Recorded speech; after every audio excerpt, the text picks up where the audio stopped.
14 November 2024 ଗୁରୁବାର ଦିନ ବୈକୁଣ୍ଠ ଚତୁର୍ଦ୍ଦଶୀ। ଆଉ ଏହି ଦିନ ଆପଣ 3ଟି ଗୁଜୁରାତି 3ଟି ଲବଙ୍ଗ ଆପଣଙ୍କ ଘରେ ରଖି ଗୋଟିଏ ଛୋଟିଆ ଉପାୟ ଟିକେ କରିବାକୁ ପଡ଼ିବ। ରାତାରାତି କରୋଡ଼ପତି ବନିବା ସହ ମାତା ଲକ୍ଷ୍ମୀଙ୍କର କୃପା ସବୁଦିନ ପାଇଁ ଆପଣଙ୍କ ଉପରେ ବର୍ଷିବାକୁ ଲାଗିବ। ତ ଦେଖନ୍ତୁ, ଆଜିର ଭିଡ଼ିଓଟି ବିଶେଷ କରି ସେହି ବ୍ୟକ୍ତିଙ୍କ ପାଇଁ ଯେଉଁ ବ୍ୟକ୍ତି ଚିନ୍ତିତ ଅଛନ୍ତି ଧନକୁ ନେଇ, ଯାହା ଭାଗ୍ୟରେ ଆର୍ଥିକ ସ୍ଥିତି ଠିକ୍ ନାହିଁ, ଯାହାଙ୍କ ଘରେ ଏମିତି କରଜ ରହିଅଛି, ତାଙ୍କ ଘରେ ଯେତେ ଚେଷ୍ଟା କଲେ ବି ପଇସା ଆସିନଥାଏ, ମାତା ଲକ୍ଷ୍ମୀ ତାଙ୍କ ଘରକୁ ରୁଷ୍ଟ ହୋଇ ଚାଲି ଯାଇଥାନ୍ତି। ତ ସେହି ବ୍ୟକ୍ତି କିଛି କରନ୍ତୁ ବା ନ କରନ୍ତୁ, କିନ୍ତୁ ଏହି ବୈକୁଣ୍ଠ ଚତୁର୍ଦ୍ଦଶୀ ଦିନ ଏହି ମହା ଉପାୟ ଦ୍ୱାରା ଆପଣଙ୍କ ଭାଗ୍ୟକୁ ରାତାରାତି ଚମକାଇ ପାରିବେ।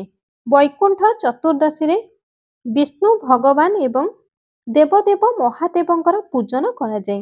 ଏହି ଦିନଟି ବହୁତ ଖାସ୍ ଦିନ ହୋଇଥାଏ, ଯେଉଁଦିନ ଦୁଇଟି ଭଗବାନଙ୍କୁ ପୂଜା ଗୋଟିଏ ଦିନରେ କରାଯାଇଥାଏ। ଆଉ ଏହି ବୈକୁଣ୍ଠ ଚତୁର୍ଦ୍ଦଶୀ ଏମିତି ସେମିତି ଦିନ ନୁହେଁ, ଏହି ଦିନଟି ହିଁ ଆପଣଙ୍କ ଭାଗ୍ୟକୁ ଚମକାଇବା ସହ ରାତାରାତି ଆପଣମାନଙ୍କ ଶୋଇଥିବା ଭାଗ୍ୟକୁ ଉଠାଇ ଦେଇଥାଏ।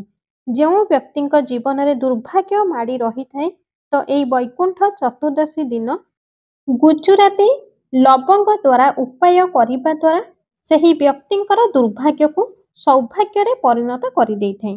ଆପଣମାନେ ଯଦି କୌଣସି ନୂଆ ବେପାର ବା କୌଣସି ବିଜନେସ୍ ନୂଆ କରି ଷ୍ଟାର୍ଟ କରିବାକୁ ଚାହୁଁଛନ୍ତି, ତେବେ ଏହି ବୈକୁଣ୍ଠ ଚତୁର୍ଦ୍ଦଶୀ ଦିନ ହିଁ ଷ୍ଟାର୍ଟ କରନ୍ତୁ। ବହୁତ ଲମ୍ବା ସମୟ ପରେ, ବହୁତ ବର୍ଷ ପରେ ଏହି ବୈକୁଣ୍ଠ ଚତୁର୍ଦ୍ଦଶୀ ଦିନ ଶୁଭ ସଂଯୋଗ ବନିବାକୁ ଯାଉଛି। ସର୍ବପ୍ରଥମେ ରବି ଯୋଗ ବନୁଅଛି, ଦ୍ୱିତୀୟରେ ସିଦ୍ଧି ଯୋଗ ନିର୍ମାଣ ହେବାକୁ ଯାଉଛି, ଆଉ ସବୁଠାରୁ ବଡ଼ କଥା ଏହି ସର୍ବାରିଷ୍ଟ ସିଦ୍ଧି ଯୋଗ ହିଁ ବନୁଅଛି। ଆଉ ଆପଣମାନେ ଯେଉଁ ବି କାର୍ଯ୍ୟ ଏହି ଦିନ ଆରମ୍ଭ କରିବେ, ସେହି କାର୍ଯ୍ୟ ପୁରା ସଫଳ ହୋଇଥାଏ। ତେଣୁକରି ଯଦି ଆପଣମାନେ କିଛି ନୂଆ କାର୍ଯ୍ୟ ଆରମ୍ଭ କରିବା ପାଇଁ ଚାହୁଁଛନ୍ତି, ତେବେ ଏହି ବୈକୁଣ୍ଠ ଚତୁର୍ଦ୍ଦଶୀ ଦିନଟି ହିଁ ବହୁତ ଉତ୍ତମ ଦିନଟିଏ, ବହୁତ ଲାଭକାରୀ ଦିନଟିଏ। ଆପଣଙ୍କ ଜୀବନରୁ ନିର୍ଧନତାକୁ ଦୂର କରିବା ପାଇଁ ବି ଏହି ଦିନ ବହୁତ ଉତ୍ତମ ଦିନଟିଏ ଅଟେ। କାହିଁକି ନା ଏହି ଦିନ ଶ୍ରୀହରି ବିଷ୍ଣୁ, ମାତା ଲକ୍ଷ୍ମୀ ଏବଂ ମହାଦେବଙ୍କୁ ସମର୍ପିତ ହୋଇଥାଏ। ତ ବୈକୁଣ୍ଠ ଚତୁର୍ଦ୍ଦଶୀ ଦିନ ଯେଉଁ ବ୍ୟକ୍ତି ଭଗବାନ ବିଷ୍ଣୁ ମହାଦେବଙ୍କୁ ପୂଜନ କରିଥାନ୍ତି, ତାଙ୍କୁ ସ୍ୱର୍ଗ ପ୍ରାପ୍ତିର ଆଶୀର୍ବାଦ ପ୍ରାପ୍ତି ମିଳିଥାଏ। ତାଙ୍କର ସମସ୍ତ ପାପ ନଷ୍ଟ ହେବା ସହ ଶ୍ରୀହରି ବିଷ୍ଣୁଙ୍କ ଧାମରେ ସ୍ଥାନ ପାଇଥାନ୍ତି।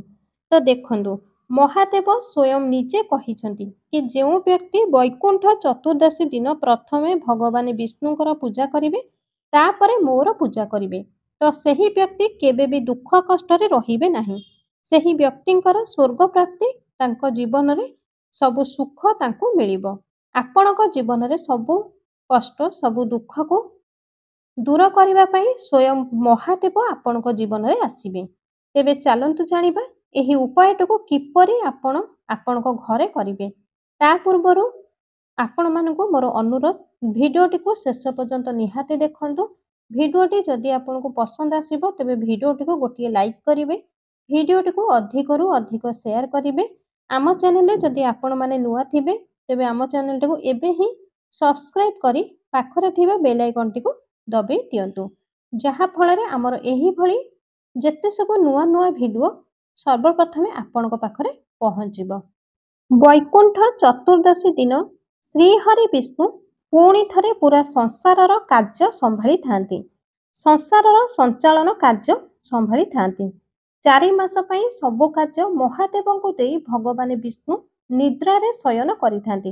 ତ ଏହି ବୈକୁଣ୍ଠ ଚତୁର୍ଦ୍ଦଶୀ ଦିନ ମହାଦେବ ଭଗବାନ ବିଷ୍ଣୁଙ୍କୁ ତାଙ୍କ କାର୍ଯ୍ୟ ଫେରସ୍ତ କରିଥାନ୍ତି। ଆଉ ଭଗବାନ ବିଷ୍ଣୁ ଏହି ଦିନଠାରୁ ଏ ସଂସାରର ସମସ୍ତ କାର୍ଯ୍ୟ ଏ ବିଶ୍ୱର ସଞ୍ଚାଳନ କରିଥାନ୍ତି, ତା ସହ ତାଙ୍କ ଭକ୍ତଙ୍କର ମନୋକାମନାକୁ ପୁରା କରିଥାନ୍ତି। ଆଉ ମହାଦେବ ଭୋଳେନାଥ ସେ ସବୁବେଳେ ଭୁଲା ଠାକୁର, ଯେଉଁ ସମୟରେ ତାଙ୍କୁ ତାଙ୍କ ଭକ୍ତ ଯାହା ମାଗିଥାନ୍ତି, ଠିକ୍ ସେହି ସମୟରେ ତାଙ୍କ ଭକ୍ତଙ୍କୁ ସେ ଦେଇଥାନ୍ତି। ତ 3ଟି ଲବଙ୍ଗ 3ଟି ଅଳେଇଚ ଦ୍ୱାରା ଭଗବାନ ବିଷ୍ଣୁ ଏବଂ ମାତା ଲକ୍ଷ୍ମୀଙ୍କୁ ଅସୀମ କୃପା ମିଳିଥାଏ। ତ ଯେଉଁ ଲୋକ ଶ୍ରୀହରି ବିଷ୍ଣୁଙ୍କୁ, ମାତା ଲକ୍ଷ୍ମୀଙ୍କୁ ଏକା ସାଙ୍ଗରେ ପ୍ରସନ୍ନ କରାଇ ଦେଇଥାନ୍ତି। ତ ତାଙ୍କ ଘରେ କେବେ ବି ଲକ୍ଷ୍ମୀ ମା ରୁଷ୍ଟ କରି ଚାଲି ଯାଆନ୍ତି ନାହିଁ। ତାଙ୍କ ଘରେ ଅଷ୍ଟଲକ୍ଷ୍ମୀଙ୍କର ବାସ ହୋଇଥାଏ। କେବେ ବି ଧନର କମି ତାଙ୍କ ଘରେ ହୋଇନଥାଏ। ତ ଏହି ଖାସ୍ ଉପାୟଟି ପାଇଁ 3ଟି ଗ୍ରୀନ୍ କଲର ଗୋଟା ଅଳେଇଚ ନିଅନ୍ତୁ। ଏହା ସହ 3ଟି ଗୋଟା ଲବଙ୍ଗ ନିଅନ୍ତୁ। ଏହା ସହ ଗୋଟିଏ କର୍ପୂର ନିଅନ୍ତୁ। ଏହି 3ଟି ଜିନିଷକୁ ମାଟିର ବାଟି ଧିରେ ରଖି ଦିଅନ୍ତୁ। ଆପଣଙ୍କ ଘରର ପୂଜା ଘରେ ଏହାକୁ ଜଳାଇ ଦିଅନ୍ତୁ। ଏହା ସହ ଗୋଟିଏ ଦେଶୀ ଘିଅର ଗୋଲାକାର ଦୀପଟିଏ ଲଗାଇ ଦେବେ। ମନେ ରଖନ୍ତୁ, ଗୋଟିଏ ମାଟିର ବାଟିରେ ଏହି 3ଟି ଜିନିଷକୁ ଆପଣଙ୍କ ପୂଜା ଘରେ ଜଳାଇବେ। ଏହା ସହ ଆଉ ଗୋଟିଏ ଗୋଲାକାର ମାଟି ଦୀପରେ ଦେଶୀ ଘିଅର ଦୀପଟିଏ ଜଳାଇବେ। ଭଗବାନ ବିଷ୍ଣୁ ଏବଂ ମାତା ଲକ୍ଷ୍ମୀଙ୍କ ସାମ୍ନାରେ ଛୋଟିଆ ଉପାୟଟିଏ। ଏହି ଉପାୟଟିକୁ କରନ୍ତୁ ଆଉ ଦେଖନ୍ତୁ କିପରି ଆପଣଙ୍କର ଭାଗ୍ୟ ଚମକିବାକୁ ଲାଗିବ। ଯେଉଁ ଅଳେଇଚ, ଲବଙ୍ଗ, କର୍ପୂର ଆପଣ ଜଳାଇବେ ତାକୁ ଆପଣଙ୍କର ପୂଜା ଘରର ସବୁଆଡ଼େ ବୁଲାଇବେ। ମନେ ରଖନ୍ତୁ, କେବଳ ଆଉ କେବଳ ପୂଜା ଘରେ ବୁଲାଇବେ, ଆଉ କେଉଁ ରୁମ୍ରେ ଜମା ବୁଲାଇବେ ନାହିଁ। ଆପଣଙ୍କର ଯାହା ବି ମନୋକାମନା ଅଛି ସେହି ସମୟରେ ଆପଣ ମନେ ମନେ କହିବେ। ଆପଣଙ୍କ ଜୀବନରେ ଧନ ଚାହାନ୍ତି ତ ଧନ ପ୍ରାପ୍ତି ପାଇଁ ପ୍ରାର୍ଥନା କରିବେ।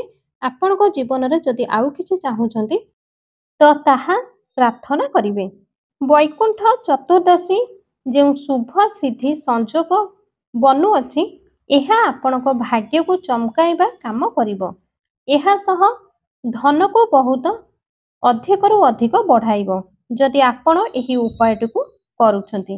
ଏହି ଉପାୟଟିକୁ କରିବା ଦ୍ୱାରା ଯଦି ଆପଣ ଭଗବାନ ବିଷ୍ଣୁ ଏବଂ ମାତା ଲକ୍ଷ୍ମୀଙ୍କୁ ପ୍ରସନ୍ନ କରାଇ ପାରିଲେ, ତାହା ଆପଣଙ୍କ ପାଖରେ କେବେ ବି ଧନର କମି ହେବ ନାହିଁ କି କୌଣସି ଦୁଃଖ କଷ୍ଟ ଆପଣଙ୍କୁ ଭୋଗିବାକୁ ପଡ଼ିବନି। କାରଣ ଏହି ବୈକୁଣ୍ଠ ଚତୁର୍ଦ୍ଦଶୀ ଦିନଟି ବହୁତ ଖାସ୍ ଦିନ ଅଟେ, ଯାହାକି ଆପଣମାନେ ଚାହିଁଲେ ଛୋଟିଆ ଛୋଟିଆ ଉପାୟ ଦ୍ୱାରା ଭଗବାନ ବିଷ୍ଣୁ ଏବଂ ମାତା ଲକ୍ଷ୍ମୀଙ୍କୁ ଆପଣଙ୍କ ଆଡ଼କୁ ପ୍ରସନ୍ନ କରାଇ ପାରିବେ। ଭିଡ଼ିଓଟିକୁ ଗୋଟିଏ ଲାଇକ୍ କରନ୍ତୁ। ଭିଡ଼ିଓଟିକୁ ଅଧିକରୁ ଅଧିକ ସେୟାର କରନ୍ତୁ। କମେଣ୍ଟ ବକ୍ସରେ ଓମ୍ ଶ୍ରୀ ହରି ବିଷ୍ଣୁ ଏବଂ ଓମ୍ ମାତା ଲକ୍ଷ୍ମୀ ନିହାତି ଲେଖନ୍ତୁ। ଚ୍ୟାନେଲଟିକୁ ସବସ୍କ୍ରାଇବ୍ କରି ପାଖରେ ଥିବା ବେଲ୍ ଆଇକନକୁ ଦବାଇ ଦିଅନ୍ତୁ।